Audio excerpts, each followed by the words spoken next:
After spending more than 30 days with the Microsoft Lumia 950, I can't say the Lumia 950 would make a great daily driver smartphone, nor can I say it is a bad smartphone. It's a mixed bag.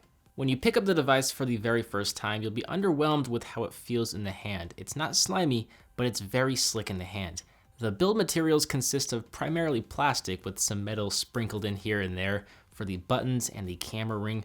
One shimmer of light is that the back cover is removable, providing access to a nano SIM and a micro SD card slot, as well as a removable battery with wireless charging. Are these features worth sacrificing premium build materials? That's debatable. What I will say is Microsoft could and should have been more imaginative or innovative with their design.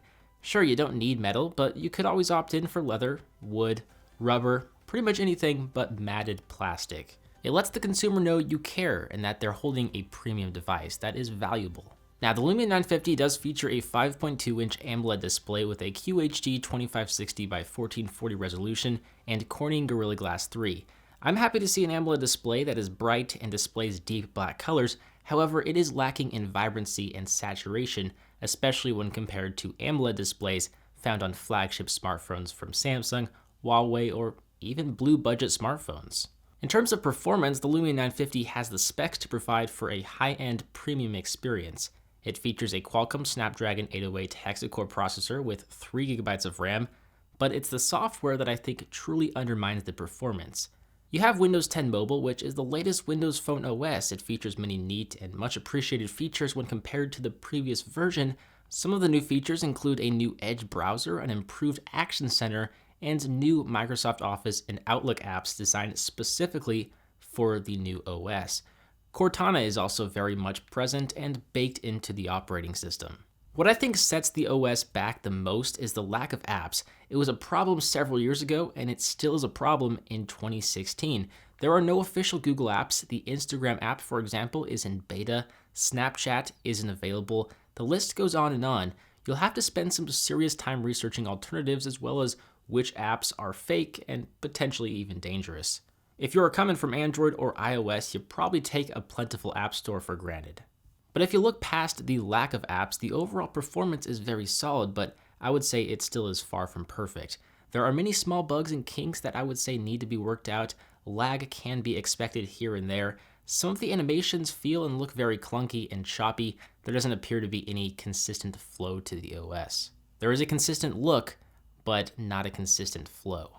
Hands down, my favorite feature of the Lumia 950 is Continuum. With a Microsoft display dock sold separately for $100, you can use your phone to power any HDMI display and turn it into a basic Windows 10 PC with support for a mouse and keyboard. There is no multitasking and apps need to feature Continuum support, but the ability to use your smartphone as a PC is very welcomed. I think for the casual tech user who likes to browse the web or play games on a big display every now and then, Continuum could prove itself quite useful. I actually really hope Microsoft continues to update it with more features. The Lumia 950 is also one of the first smartphones to feature a true iris scanner. Microsoft calls it Windows Hello.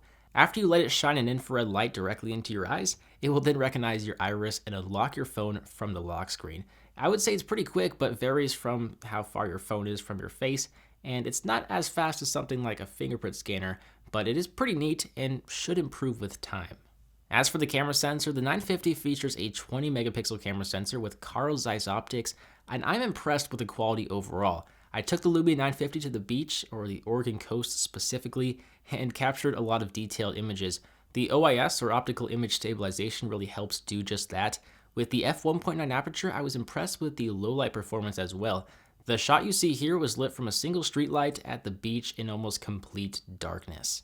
This photo was captured in automatic mode, but there is a rich capture mode that further improves upon the low light performance. As for video quality, it shoots 4K footage at up to 30 frames per second, which is what I recorded this footage at. The optical image stabilization helps create fairly smooth footage, considering I was walking while capturing most of the footage you see here. It does a pretty good job.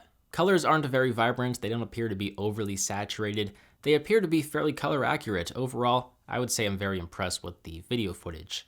The battery life of the Lumia 950 is simply okay. It features a 3000 mAh battery that is right on par with many of its competitors, but Windows 10 doesn't do the best job optimizing itself to save a lot of battery life.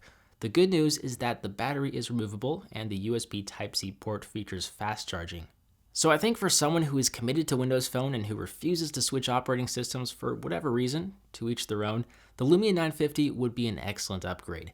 It can capture excellent photos and it features the latest Windows OS, which has a vast number of improvements and features not found in previous versions.